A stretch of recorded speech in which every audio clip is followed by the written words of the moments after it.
Welcome back to our channel Anushri styles and blogs. ఇవాళ మసాలా వడ ఎలా చేసుకోవాలో చూసేద్దామా? పదండి ప్రాసెస్లో వెళ్ళిపోదాం. ఇంకా దట్ టు మై స్టైల్. రాత్రంతా మినపప్పు నానబెట్టేసేసుకొని ఇప్పుడు మిక్సీ పట్టేసుకోవాలి మసాలా వడకి.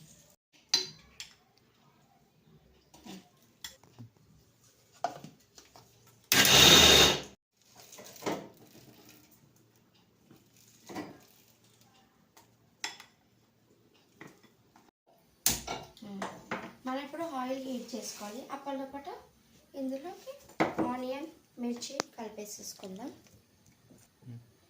కొంచెం తినే సోడా వేసుకోవాలి, కొంచెం జీరా, పచ్చిమిర్చి, ఆనియన్ అన్నీ వేసేసుకొని ఒకసారి కలిపేసేసుకోవాలి.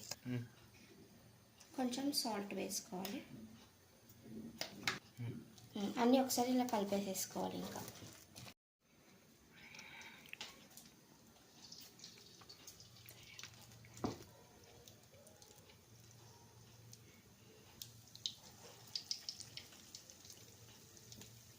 సార్ ఉల్టా వేసేసుకోవాలండి.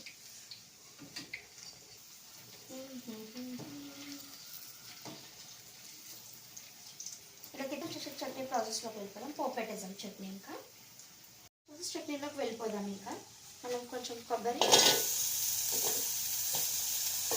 పచ్చిమిర్చి, చింతపండు, వెల్లిపాయలు, కొంచెం కొత్తిమీర వేసేసుకోవాలి.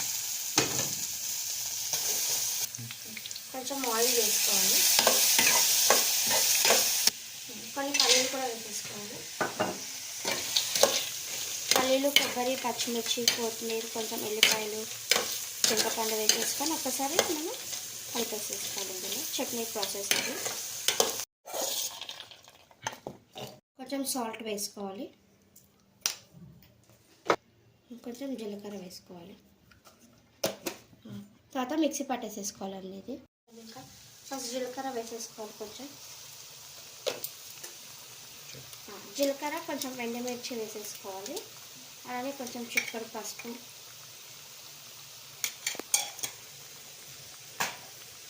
కొంచెం అల్లం పేస్ట్,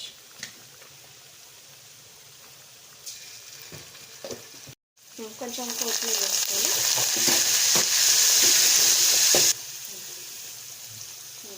ఇందులో వేసేసుకోవాలి. ఇప్పుడు మనం పల్లి పేస్ట్, పెండాలి అన్నీ ఒకసారి ఇలా కలిపేసేసుకోవాలి. నెక్స్ట్ ప్రాసెస్ వడలో వెళ్ళిపోవాలి. వడలు కూడా రెడీ అయిపోయాయి.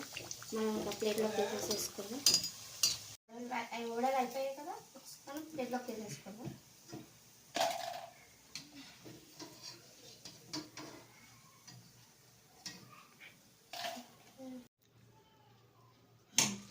మసాలా వడ ఎలా ఉన్నాయో టేస్ట్ చేసి చూసేద్దామండి. ఇంకా